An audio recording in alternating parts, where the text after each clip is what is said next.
E hoje o nosso tema é a clareza no caminho a trilhar. Tem um núcleo central que é o grande anseio dos recém-formados, dos advogados mesmo que já atuam e que querem enveredar ou ampliar, escalar a sua advocacia tributária. Então, a gente tem falado aqui sobre pontos, sobre oportunidades, sobre superação de obstáculos, sobre um caminho, né? E hoje é sobre essa clareza no caminho. Vamos lá, Luiz Felipe? Pois, bora lá, professora. Eu gostei bastante do tema de hoje, porque início de ano é bom a gente ter clareza, né? A gente sabe que nós fazemos planos, os planos muitas vezes não vão como a gente espera, é aquilo de nenhum plano sobre o campo de batalha, mas pelo menos clareza a gente precisa ter, né? Exatamente. A gente tem que ter clareza, traçando umas metas, e exatamente para que nós possamos seguir um caminho. E eu sempre utilizo, eu já postei no Instagram, falo nas minhas aulas, nas lives, aquela troca, aquela conversa entre a Alice, da Alice nos Países das Maravilhas, com o gato da história, em que ela está perdida no meio da floresta e ela pergunta para ele para onde é que ele deve seguir. E ele responde, para onde você quer ir? Aí ela fala, não sei. E ele diz, bom, se você não sabe para onde ir, qualquer caminho serve. Então, se você não sabe o que você está buscando, se você não sabe qual é seu objetivo, como determinar qual é o caminho que você vai seguir? Como traçar até mesmo as suas metas? Porque para traçar as metas, né, o que eu vou fazer, que curso eu vou concluir, que livro eu vou ler, você tem que determinar onde você está, né, como se fosse um verdadeiro GPS, que ele pega o quê para poder te dar esse caminho? Né? Ele pega onde que você está, localiza você e você coloca ali aonde que você quer chegar. E com base nisso, ele traça uma rota que ele sugere, dá até algumas opções de rotas alternativas, mas você precisa desses pontos, desses detalhes, dessas referências. E na nossa vida, seja na vida pessoal, seja na vida profissional, são esses tipos de metas que a gente precisa traçar, que a gente precisa escolher, né? Onde é que eu estou e onde é que eu quero chegar. E mensurar, tentar identificar um tempo para chegar a isso, porque também tem esse detalhe, olha outra coisa do GPS, né? Ele te estima, não é que vai ser exato. Inclusive, eu saio antes de casa, porque normalmente trânsito aqui em São Paulo ele vai atrasando, principalmente se estiver com chuva. Mas eu já consigo ter uma estimativa. Hoje está levando 30 minutos. Opa, hoje a previsão é de 1 hora, então eu vou sair com mais antecedência ainda. Então, você precisa ter uma estimativa de qual é, inclusive, o período que você pretende alcançar aquilo. Como você mencionou, nenhum plano assim abstrato resiste ali ao campo de batalha, a vida como ela é, os obstáculos. Mas eu posso, então, atrasar um pouquinho mais ou me adiantar um pouquinho mais, mas eu não posso simplesmente ficar indefinidamente. Eu quero atingir o objetivo X, né? Eu quero ser um advogado tributarista. Tá bom, mas quando é que você se considera como advogado tributarista? Qual o tempo que você quer para chegar nesse patamar? Né? E aí, a partir desses parâmetros, a gente vai identificar, então, um plano de ação, que então, o que você tem que fazer para poder potencializar isso, para tentar seguir um caminho sem bifurcações que te levem a dar uma volta no mundo, te leva até lá no final das contas, mas depois de você dar a volta na cidade inteira para chegar lá. Então, essa clareza, ela é importante para tudo que a gente trace na nossa vida, nos nossos objetivos em relação a esse ponto, né? Até na vida pessoal.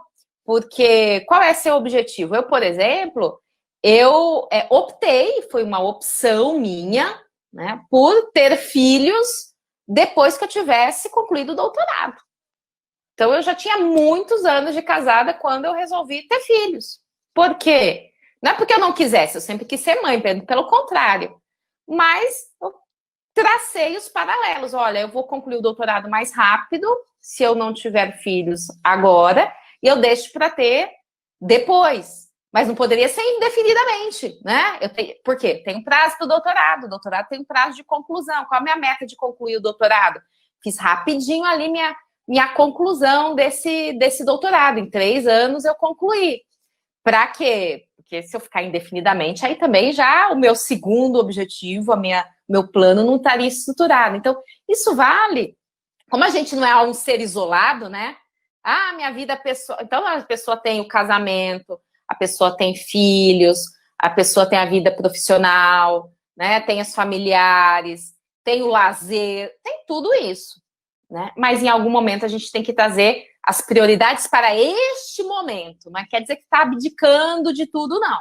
Mas para este momento, por isso que a gente coloca prazo, né? Para este momento específico, eu vou fazer um sacrifício maior para eu chegar mais rápido. E é assim que funciona, acho que, ao meu ver, pelo menos, em todas as etapas da minha vida, é assim que eu procuro lidar, que eu procuro trabalhar, né? Até às vezes vem as perguntas, como é que você dá conta de tudo? Eu falo, não dou conta de tudo. É ilusão, né? Como é que você é mãe, tá advogada, professora, né? Posta aí na internet, né? Já tô falando que eu sou digital influencer, não me considero não, mas atuo nas redes sociais, etc. Como você dá conta de conta? Não significa não dar conta de tudo, significa que eu estabeleço algumas prioridades com as quais eu vou lidando, né? A gente tem que considerar esses fatores para poder ter a tal da produtividade, né? Que é resultante dessa clareza no caminho a trilhar. Eu gostei bastante dessa figura que você trouxe aí do GPS, do destino, né? Porque não adianta de nada você me dar o destino sem me dar um GPS, porque eu vou aí para São Paulo, alguém manda que eu vá para Paulista, me coloca, sei lá, no Brás, eu tenho que ir para Paulista. Eu vou chegar 3 dias depois. Sem GPS, eu chego com 3 dias. É todinho aí. Aí não adianta eu ter o GPS e não ter o destino, porque eu preciso digitar as coordenadas. O GPS sozinho ele fica lá me olhando. E Exato. Tem uma terceira coisa que é interessante. Não adianta você ter o destino, o GPS, e não obedecer o GPS. Então, isso, o GPS manda ir para uma rua e você quer ser mais esperto que o GPS e diz, não, essa rua aqui é melhor ainda. Eu faço isso às vezes e normalmente é uma roubada, porque aquela rua estava interditada, estava tendo uma passeata, então, né, você deixa de seguir o GPS quando você conhece já o caminho, já sabe a rotina, já sabe tudo, e mesmo assim corre esse risco de uma passeata no meio do caminho, né? Então, quando a gente está iniciando, a gente faz um roteiro e para dar certo, você se fixa naquele roteiro, você segue aquele roteiro, porque senão você nem precisaria dele, né? Você já daria suas voltas, já chegaria, como você disse, em 3 dias depois do Brás até a Paulista. Então é importante a gente ter traçar um plano, né? Que até a questão do hábito que a gente vai formando, né? Esse GPS exige uma alteração de mentalidade, exige uma alteração de hábitos. Isso vale para tudo, né? Para quem quer emagrecer, para quem quer melhorar a sua saúde e para quem quer se tornar um tributarista também, né? Você vai precisar criar algumas rotinas de trabalho, algumas rotinas de estudo, criar e potencializar a forma de pensar, né? Inclusive o pensar tributário segue essa linha para poder chegar àquele destino a partir do seu início, né? A partir dali onde você está. Alguns estão mais distante, outros estão mais próximos de onde querem chegar, mas tem que considerar, então, essas etapas desse destino. É bastante interessante isso. E eu vou contar uma história que eu queria a sua opinião sobre essa história, né, justamente sobre clareza. quando eu me formei, eu não fazia ideia do que eu ia fazer na vida. Eu me formei, tive a OAB e, como um amigo meu diz, a gente se forma, recebe o canudo e recebe uma carta de "Oi, você está desempregado". Quando a gente marcou a data da colação é que eu me toquei. O meu estágio termina no dia da colação. Aí eu pensar, não, o que é que eu vou fazer? Um amigo meu disse, faça uma pós de tributário. A gente não teve aulas de direito tributário, eu não aprendi muito. E olha quem estava numa federal, né? E aí faça uma pós de tributário que você vai saber advogar assim que sair, vai ganhar muito dinheiro. E eu disse, olha, vou lá fazer a pós. Fiz a pós, toda quarta-feira a aula, e eu dizia, essa é a quarta que eu vou aprender a advogar. Aí eu saía de lá, nada. Essa é a quarta que eu vou aprender. Aí, 1 ano e meio, e no final das contas eu não aprendi a advogar em nenhuma quarta. E eu fiquei aquilo, o que é que eu vou fazer da minha vida? Que o plano que eu achei que ia dar certo para eu advogar foi uma furada. Uhum. Será que você já viu isso acontecer, né? Muito, muito, muito, muito. Com muita frequência. Porque eu sou, inclusive, professora de pós-graduação, de várias pós-graduações online, por todo o Brasil, de variadas mesmo. Posso até citar aqui nomes do SERS, que é do meu curso Minha Pós, da Legale, da EBRAD, da EPD. Essas são algumas pós online que eu ainda corro o risco de estar esquecendo outras aí no meio do caminho. Além das pós do IBET, além da pós da PUC. Então, eu sou professora de pós-graduação. E eu sei o que se ensina na pós-graduação, tanto no lato sensu, que é o que a gente chama de especialização, como no mestrado, né? Então, assim, é algo que eu valorizo? Claro que eu valorizo. Eu sou professora, eu cursei tudo isso. Mas vem a questão de qual é seu objetivo. E aí, às vezes, eu vejo alunos frustrados, né, com essa situação, porque o aluno que quer fazer uma pós-graduação, ele tem que ter conscientização de que ali ele vai passar o quê?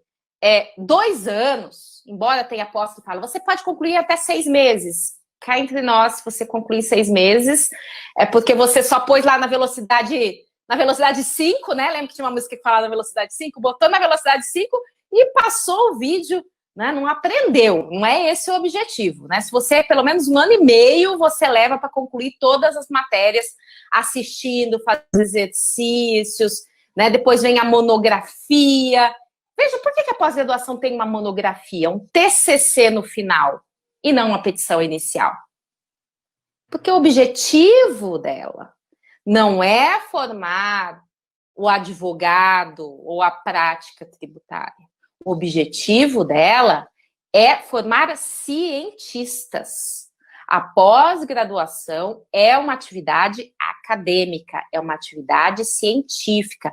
É para você conhecer doutrinas variadas, o entendimento do Roque Carrasa, do professor Paulo de Barros Carvalho, do Hugo de Brito Machado, entender a jurisprudência e até discutir em cima dela, né, o que a gente fala até na pós-graduação. Não, o STF falou isso, veja até o que a gente fala, às vezes. Não se apegue no que o STF falou. Vamos aqui refletir. A ideia não é pegar aquilo lá e falar, o STF é assim, então vou seguir esse caminho. Não. O STF falou assim, mas eu acho que ele está errado e aqui eu tenho toda a liberdade, todo o direito de discutir.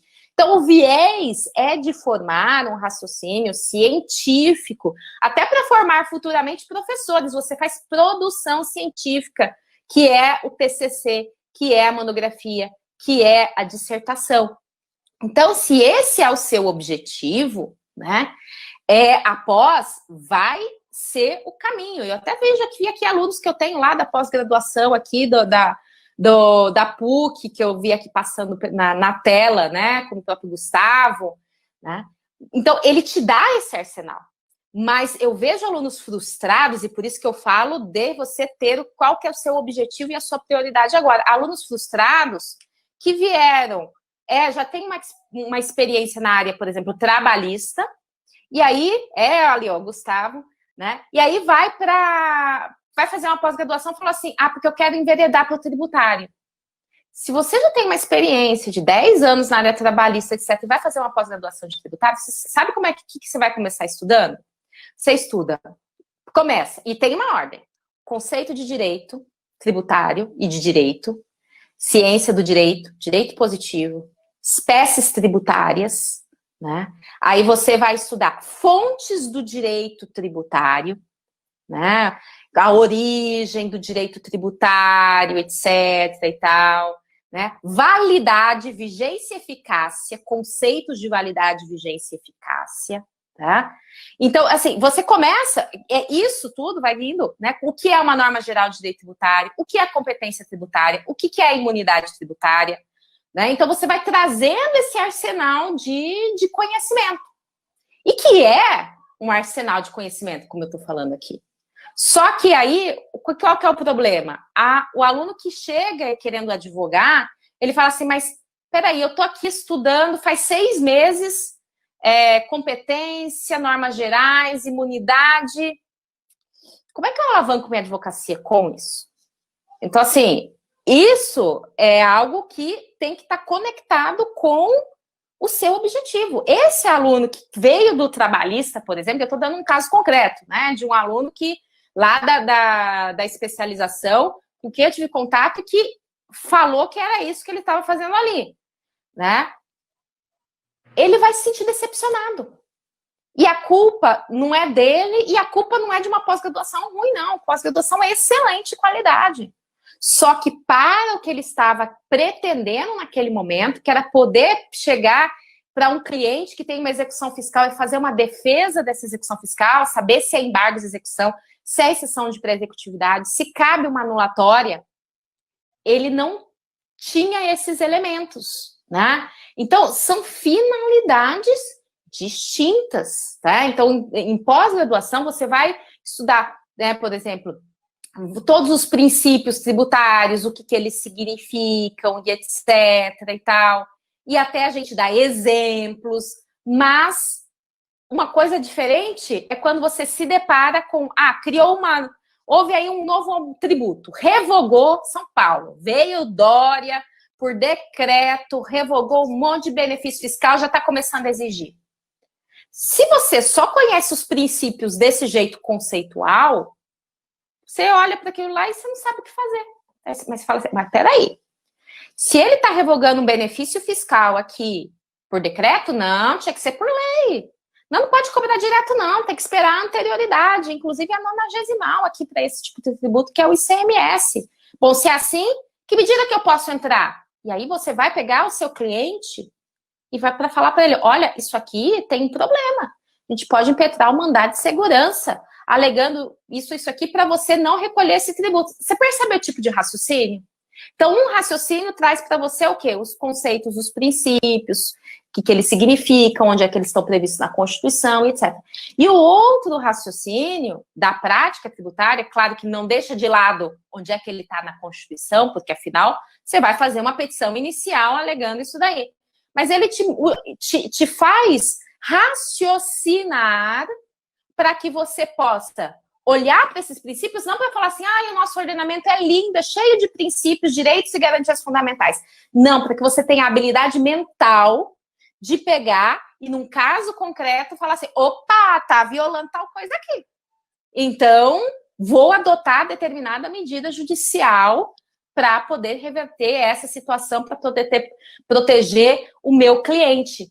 Então, veja, modos de enxergar diferente. E quanto mais alto o nível da pós-graduação, mais abstrata ela fica, tá? Então, assim, eu já falo isso assim, quem quer fazer o mestrado, e eu recomendo, sou professora de mestrado, mas assim, lá você vai estudar ainda mais abstrato, é mais teoria geral do direito. Vamos dizer assim, no plano das pós-graduações, você vai tornando o estudo mais abstrato. Que não é ruim, mas que é por outro foco. Por que mais abstrato? Porque é mais científico, né? Quando você faz uma monografia, essa monografia era para ser um artigo que você publica. Quando você faz uma dissertação, vira um livro. Quando você faz uma tese, tem que ser algo ainda inédito. Então, realmente é uma criação para contribuir, né? Então, a gente parte o quê? De teorias gerais do direito, que são importantes e muito úteis se você tiver essa habilidade para poder conectar. Então, assim, Por isso que eu falo, trace a sua meta. Qual a sua meta agora? Porque às vezes fala assim, eu quero fazer uma pós, né, para ter ali até o título de especialista, embora, como a gente fala assim, para o cliente, né, ele fala assim, eu tenho aqui um título, ele não é isso que vai fazer ele contratar você ou não, é você passar segurança para ele, é você saber mostrar para ele a tese, etc.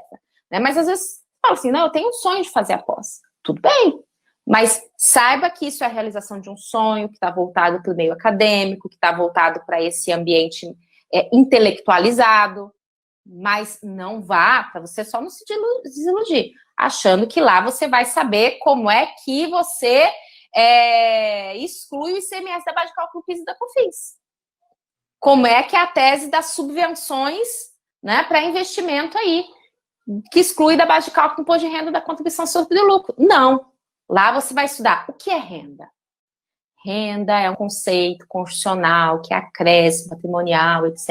e tal. Então, são formas de estudos complementares, e todas elas importantíssimas. Mas aí, qual é a sua meta? Para você escolher que caminho seguir sem se sentir frustrado em relação a isso, né? E eu mesma já fiz muito disso, né? Eu comecei, e aí vejam, quando a gente se sente frustrado, a gente não termina, né? Eu comecei uma pós-graduação, inclusive era online também, tá? Que era de direito empresarial.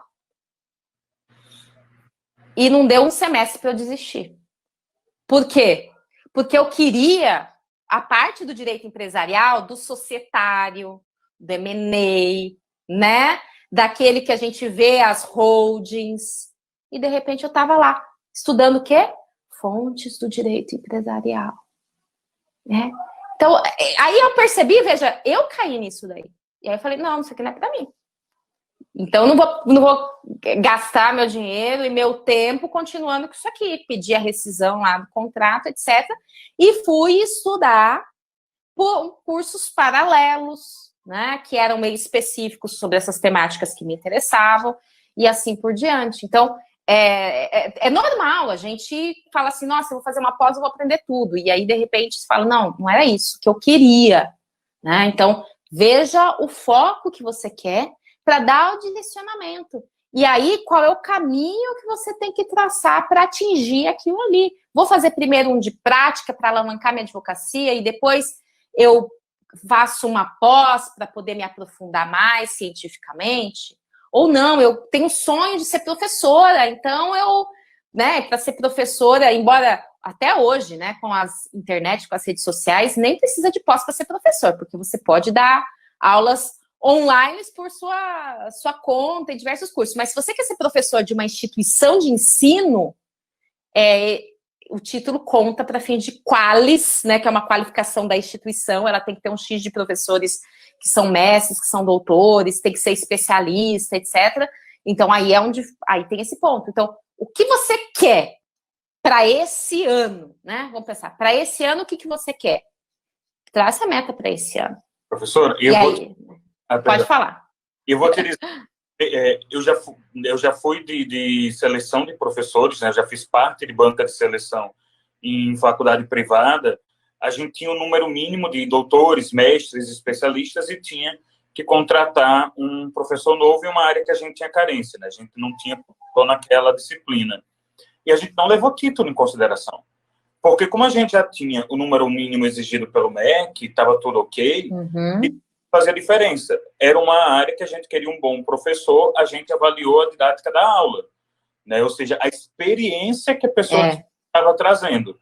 E aí a gente foi ver depois, a gente estava selecionando um especialista em detrimento de um mestre. Né? Chegaram algumas pessoas no final, um deles era mestre, o outro especialista a gente chamou especialista, porque a aula que ele deu era muito boa. Aí, eu conferi toda o histórico dele, o currículo, era de escritório, ele não, e a especialidade, tudo, ele nunca tinha dado aula. Aí a gente chegou para ele, não, como é que você deu uma aula tão boa? Ele disse, não, a minha mãe é professora, ela me deu uma aula de prática, de sala de aula. Aí eu disse, olha aí. Então, ele fez a aula de prática e isso a gente muito mais que o currículo. É claro, o currículo está muito para o Qualis, né? O MEC tem lá as suas... Depende desses requisitos, né? Exatamente. E às vezes a gente até se indigna com algumas coisas do MEC, né? Cá entre nós. Porque, por exemplo, a gente tem que publicar, eu como professora de instituições de ensino, né, que passam por avaliação do MEC, tem que ter uma certa pontuação de publicações. Então, quando eu publico um livro, vocês acreditam que às vezes publicar um livro vale menos pontos do que determinadas revistas que você nunca ouviu falar, porque elas passam por um procedimento interno lá, tem uma comissão editorial, tem professores de várias regiões do Brasil, etc. Ninguém nunca leu, porque ela nem é impressa, né? Tem revistas boas também, mas eu estou falando que tem revistas que cumprem os requisitos lá, e aí você publica lá e pontua. E aí a instituição pressiona a gente, porque eu não gosto de ficar publicando. A gente, os professores em geral, quer ser o quê? Quer ser lido. Eu não quero publicar para ter ponto no Qualis. Eu quero publicar alguma coisa que chegue até você. Então, obras coletâneas organizadas, né, por grandes professores, livros de congresso, livros autônomos, mas isso não conta quase nada, porque não tem o tal do conselho editorial qualificado, blá, blá, blá, blá, blá, né? Então, assim, qual é o meu objetivo? Eu, como Fabiana, eu quero ser lida. Só que, claro, eu sou empregada de uma instituição de ensino, então também preciso pontuar. Então, eu tenho que publicar o dobro, né? Um para ser lido e outro para pontuar. E na vida da advocacia é a mesma coisa, né? Aquele que você vai realmente aprender a prática ou aquele que você vai ter o título da pontuação, vamos dizer assim. Agora, você falou de ser lido, eu quero ir para o sentido contrário. Porque uma dificuldade que eu vejo de muita gente, e eu tenho em áreas que eu não tenho domínio, é o excesso de informação hoje. Você falou, não precisa mais ter instituição para dar aula, né? Tem aula online. Só que aí eu tenho 40 pessoas dando informações, são 40 informações, aí eu tenho um modelo disso, um modelo daquilo, que são contraditórios, é o que o pessoal chama de infodemia, né? E aí eu posso fazer quando isso, porque isso me dá mais ansiedade do que respondo. Exatamente, ótima pergunta, né? Até teve um tempo, acho que agora já deu uma diminuída, né? Mas logo do início das nossas reclusões, você tinha umas 20 lives simultaneamente, temos ainda bastante, mas era muita live. Então, sim, você tem informações de toda a natureza, além das redes sociais, né? Além de livros, né? E aí você recebe uma carga muito grande de informação. E aí vem informação de todo tipo, de ótima qualidade e outras nem tanto. E às vezes até umas informações truncadas. Por quê? Porque, por exemplo, você vai ler uma notícia e aquela notícia tem uma manchete. Essa manchete, você sabe o que é? Chamar a atenção. E às vezes essa manchete lida isoladamente não reflete o conteúdo.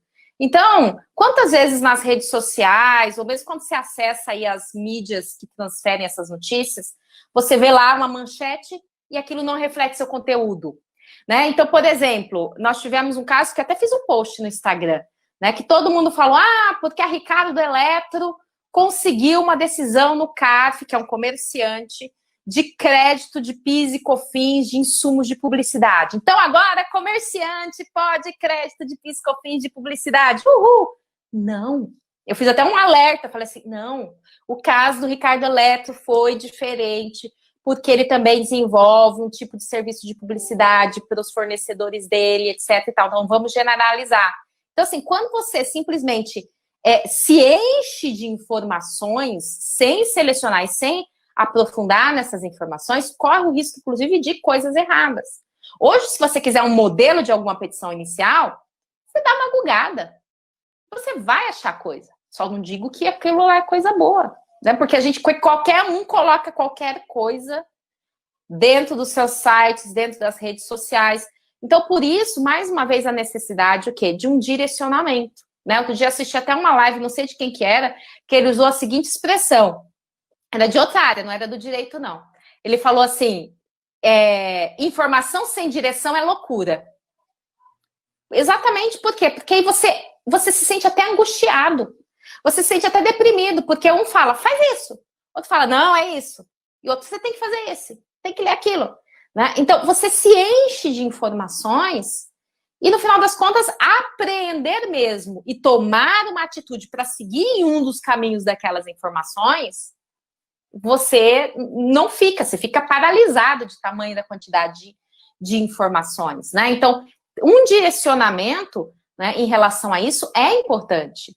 E, às vezes, a pessoa acha, né, ou se ilude, né, até uma ingenuidade, porque nós temos essa disponibilidade de que quanto mais informações, maior o crescimento, ou mais rápido o crescimento. E não necessariamente. Por quê? Porque podem ser informações contraditórias, informações soltas aqui e acolá, que não te formam efetivamente o raciocínio para te seguir uma direção.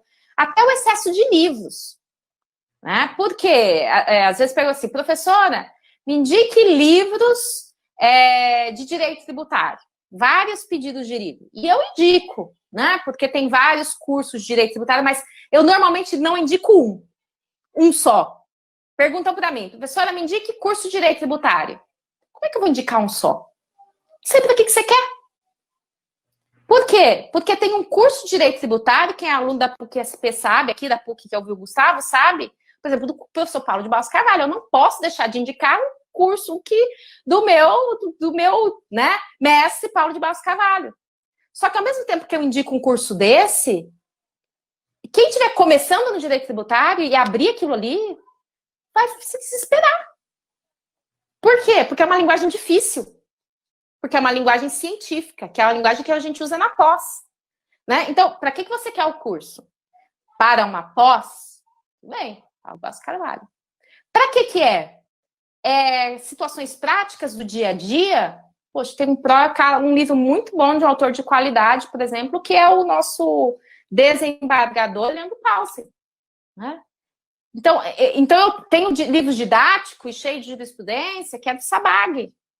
Né? Agora, acabei de ver que você foi publicado, acho que não sei se é Constituição e CTN Comentados, da Regina Helena Costa. Vou olhar antes de poder, para saber que nível que ele é, se ele é mais prático, se ele é mais de jurisprudência, do que ele é. Então, até mesmo a questão dos livros, eu não posso sair indicando qualquer um. E se a pessoa fala assim, professora, me indique livros de curso de direito tributário, e aí eu indico lá 5 livros, ele vai e compra os 5 livros, é uma ilusão, porque às vezes a gente se sente satisfeita, né? E eu faço isso também, às vezes. Eu adoro livraria, gente. Não consigo entrar na livraria e não sair sem alguma coisa. Até nas lojas americanas, que não é especialista em livro, eu vou lá no setor de livro e sempre acho alguma coisa para comprar. Que eu tenho um prazer, né? Mas, além disso, quando a gente compra livro, dá a impressão que a gente está comprando conhecimento. Poxa, agora eu tenho um livro aqui, um curso de direito tributário, um livro de planejamento tributário, um livro de ICMS, um livro de imposto de renda e um de contribuições e um de ISS que a professora Fabiana me indicou. Agora, você sabe quantas páginas você vai ter que ler? No mínimo, né? Se cada um deles tem 500 páginas, você já vai ter que ler aí 3.000 páginas. E você ler 3.000 páginas sozinho, você entendeu? Então, vamos estabelecer qual é a sua meta. O que você quer? E às vezes, até um aluno, numa indicação, me perguntou isso, eu falei assim, professor, que livro você indica para tributos em espécie? Eu falei assim, vixe, tributos em espécie é um livro para cada tributo. Aí falou, né? Ué, é um de PVA, é um de TCMD, é um de TBI, né? Aí ele falou assim, eu tô começando. Aí eu indiquei um livro que também é do Paulsen, que fala de tributos federais, estaduais e municipais. Mas por quê? Porque é um nível introdutório. Eu falei, depois que você aprender essa parte introdutória, aí você fala assim, eu quero aprender profundamente ICMS. Aí eu vou te direcionar para um livro de ICMS. Então, você tem que saber para que você quer. Então, por isso que é preciso desse norte. Senão, você só gasta dinheiro. Gasta dinheiro comprando curso que depois você vai ver que não te atende, como eu fiz, porque a própria rescisão tem uma multinha, né, cara, né? Gasta dinheiro comprando aí um monte de livros que ficam empilhados e você não vai ler, né? Ou começa a ler e se desanima porque não faz a conexão daquelas informações. Tá bom, tô lendo aqui, mas como é que eu utilizo isso no meu dia a dia? Aprendi o que é decadência e prescrição, li aqui conceito, decadência, perda do direito de constituir o crédito, prescrição, perda do direito de cobrar, sei. Aí você chega com uma execução fiscal, aí fala, professora, por onde eu começo? Dá uma olhadinha aí na prescrição. E como é que eu olho a prescrição? Né? Olha lá na CDA, qual é a data do fato gerador, quando é que foi a ordem que determinou a citação do executado, né? Quanto tempo está tramitando essa execução? Ela ficou paralisada por algum tempo? Faça essa linha de tempo. Então, assim, são dois pontos diferentes. Os livros vão dar esse auxílio, mas você tem que ter esse paradigma de como utilizar aquilo ali. Eu mesmo que tenho tudo isso aqui, e os meus filhos brincam comigo, mas você já leu tudo isso? Eu respondo, não. Não li. Né? Alguns, sim, mas são poucos os que eu li de capa a capa. Né? Por exemplo, com o direito tributário, linguagem e método. Tem alguns que eu li de capa a capa. Mas o que eu uso os livros? Consulta. Né? Por que eu vou comprar o da Regina Helena Costa? Primeiro, porque eu dou aula, tem que estar atualizada. E segundo, consulta. Porque quando eu vou fazer uma petição ou escrever um artigo científico, etc., a respeito de AICMS, eu tenho que citar. Isso é atividade científica, né?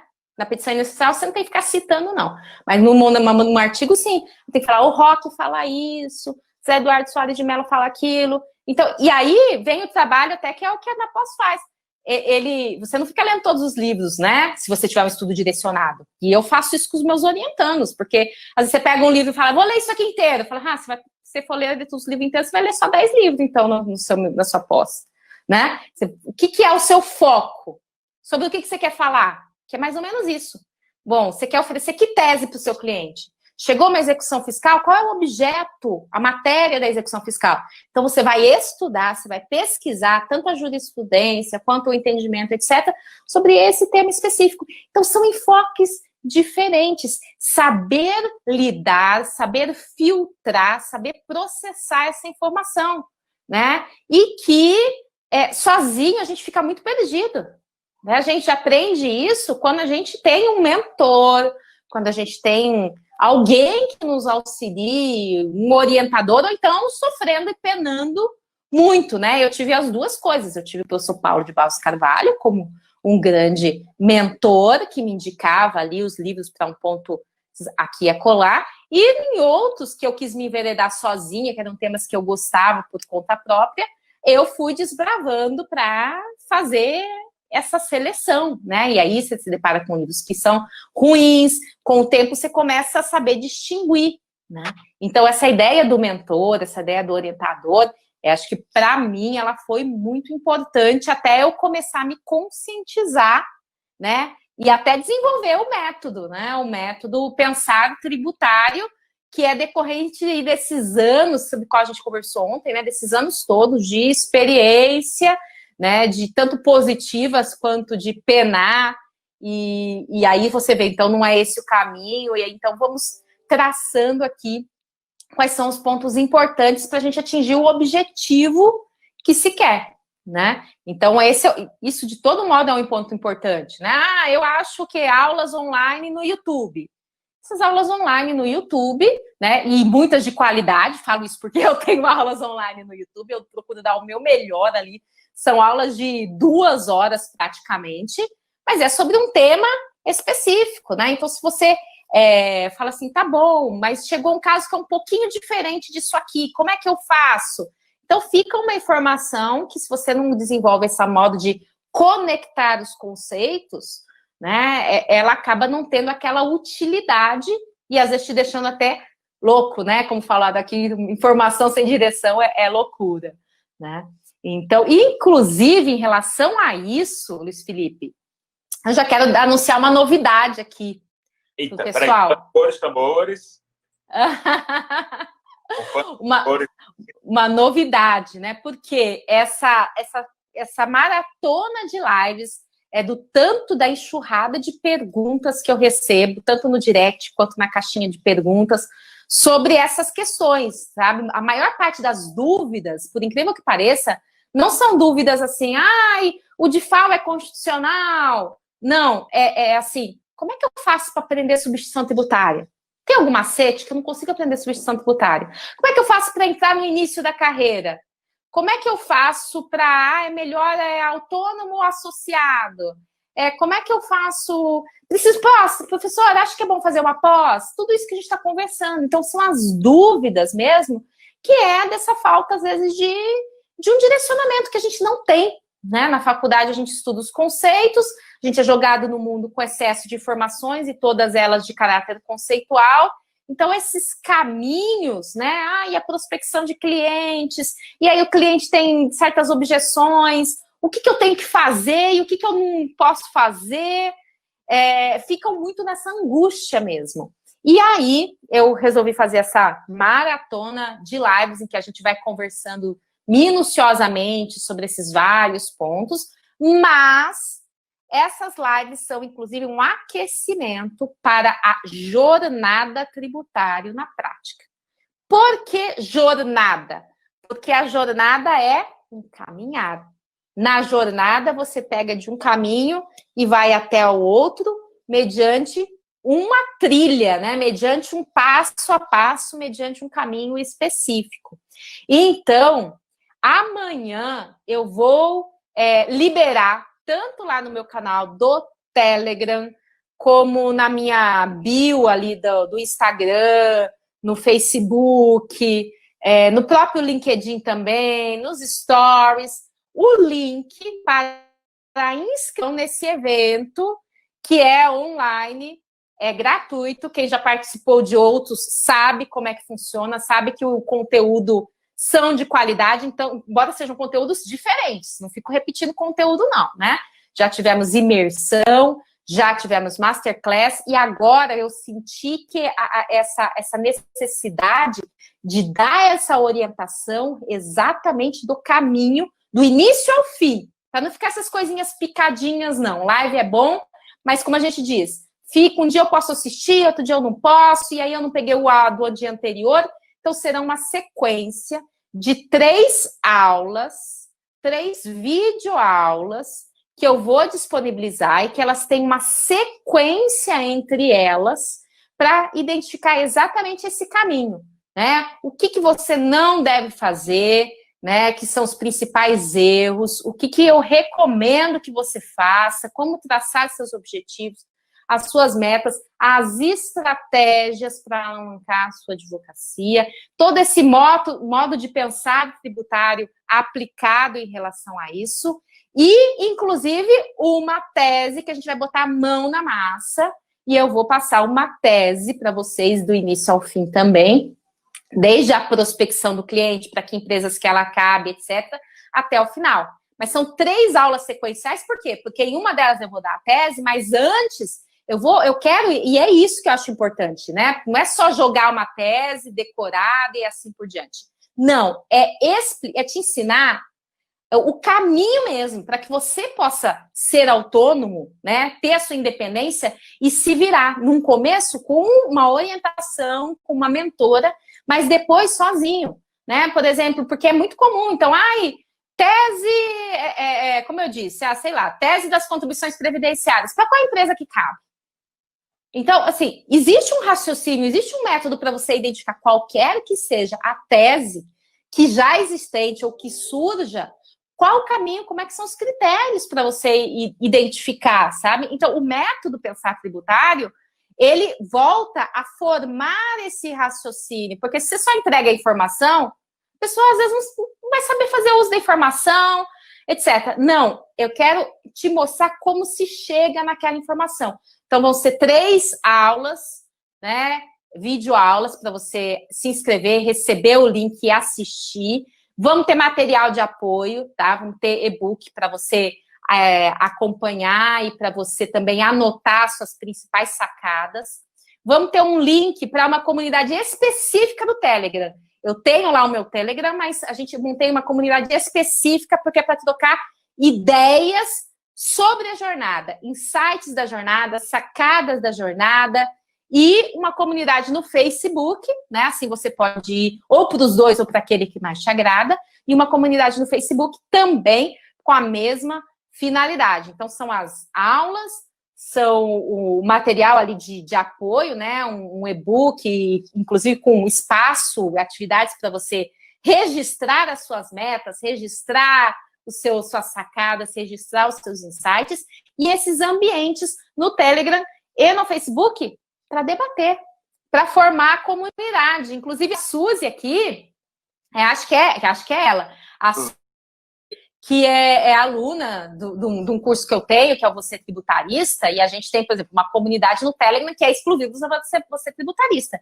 E os alunos lá produzem, debatem e trocam informações com intensidade, né? Mas ela é exclusiva para os meus alunos ali. Então, agora vai ter uma comunidade durante o período da jornada para a gente aproveitar essas sacadas, esses insights, todas essas estratégias, tirar dúvidas, sabe? Aí você deixa a sua dúvida, tanto na plataforma onde tem o vídeo, é a mais legal você deixar seus comentários, suas dúvidas lá, porque aí, quando eu responder, todo mundo também já vê, já aprende. Então, assim, é uma semana que vai do dia 26 até o 29 de janeiro, em que eu vou liberando esses materiais e eu vou liberando essas aulas para vocês assistirem, para vocês aproveitarem. Uma semana intensa para você fazer essa jornada, tá? Então, amanhã eu libero o link para você colocar seu e-mail. Quem também já tá na minha lista de e-mail, que já recebe meus outros e-mails, vai receber um e-mail também específico, porque aí lá já tem um link certinho para você acessar também, tá? Mas se inscreva especialmente nessa, porque aí você vai ter o Telegram exclusivo, o Facebook exclusivo, tá joia? Então, mesmo que você já receba meus e-mails, se inscreva nesse também para você ver os comunicados específicos e estar nos grupos específicos, né? Tudo isso porque eu tenho sentido que não adianta dar, vamos dizer assim, as teses, né, o conteúdo tributário, sem que a pessoa tenha essa clareza que a gente está falando hoje, sem que ela saiba qual é a jornada que ela quer traçar, sem que ela estabeleça suas próprias metas, e as metas são pessoais. A meta da Suzy, que ela está realizando, né, Suzy? A meta da Suzy é uma, né? A gente vai comemorar, e então, assim, cada um tem as suas metas, né? Então, tem a meta de ter o primeiro cliente, tem a meta de criar a sua sociedade profissional, tem aquele que já tem o cliente e fala assim, não, eu quero um contrato de valor de, sei lá, 50 mil, eu quero ter um faturamento de 10 mil por mês. Eu não estabeleço o valor, não falo assim, olha, você vai chegar nesse valor aqui, não. Por quê? Porque cada um tem a sua meta. E cada um tem o seu ponto de partida. Se quem não tá na graduação, tá recém-formado, a meta dele é uma. Quem já tem um escritório, ainda que seja de outra área, a meta dele pode ser mais avançada, porque ele já está partindo de outro ponto, né?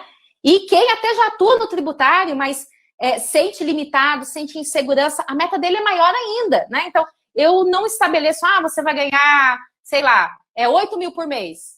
Porque para uma pessoa, isso é muito para quem está começando. Mas para outros que já têm um escritório estabelecido, isso é pouco, né? E eu não quero valor pecuniário por esse cliente, isso é consequência. Porque a gente sabe que tributário é uma área bem remunerada, né? Então, o que eu quero te ensinar é a jornada.